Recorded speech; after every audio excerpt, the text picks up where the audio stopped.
Allez, je vais donner la parole à Julien Pichenet maintenant. Et Julien, c'était donc il y a 60 ans, en mai 1966. Claude Lelouch décrochait la Palme d'Or à Cannes pour le film Un homme et une femme. Et Europe 1 vient de sortir un podcast qui revient sur l'incroyable destinée de ce film. Oui, c'est une recette aussi, un bien-être, regarder des films d'amour. C'est pas mal, ça aussi. Avec ce film notamment, au titre aussi simple que magnifique, avec Anouk Aimée et Jean-Louis Trintignant. La plage de Deauville, le ciel grisouillis, un homme et une femme, 2 enfants, un chien et bien sûr la musique de Francis Lay.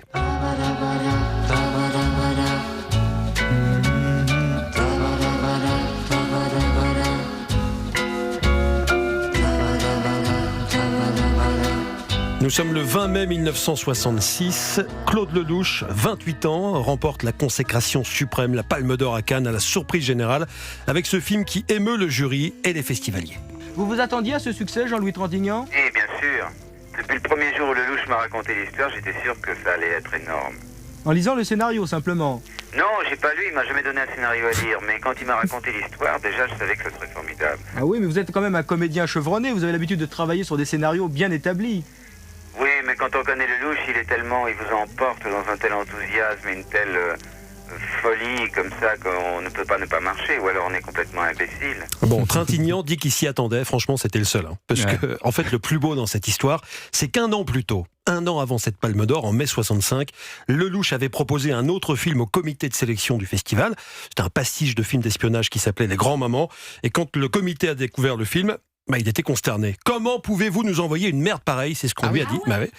C'était son 6e film à Lelouch. Sa carrière ne décollait pas. Certains de ses films avaient été bien vus à l'étranger ou par certains acteurs, mais voilà, ça restait assez maigre. Sa société de production était sur le point de faire faillite. Il se demandait s'il était vraiment fait pour ce métier. Bref, rien n'allait.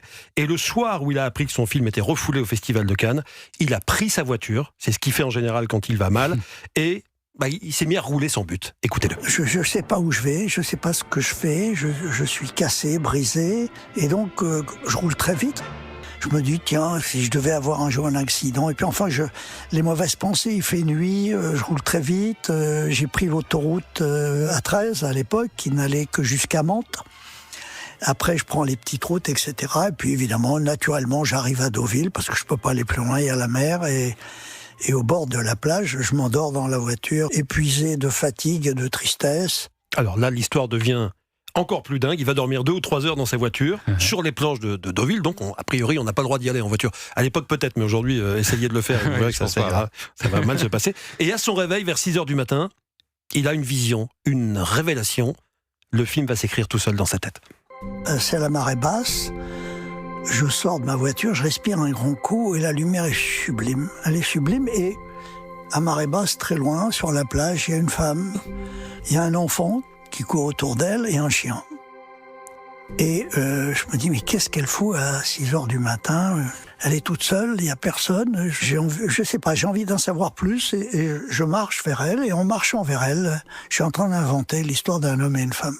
Alors, il n'ira pas la voir en fait, pour lui demander ce qu'elle faisait là, mais il va se précipiter dans un café pour écrire le scénario, demander un stylo, du papier, pour écrire le scénario de ce qui deviendra Un homme et une femme. Bon, au début, les producteurs ont du mal à lui faire confiance. Il y a très peu de moyens, il doit tout tourner rapidement en 3 semaines, mais quand on a peu de moyens et peu de temps, ça vous pousse à avoir des idées. C'est là que naît le style Lelouch, avec un style très naturel. On n'est jamais très loin du documentaire.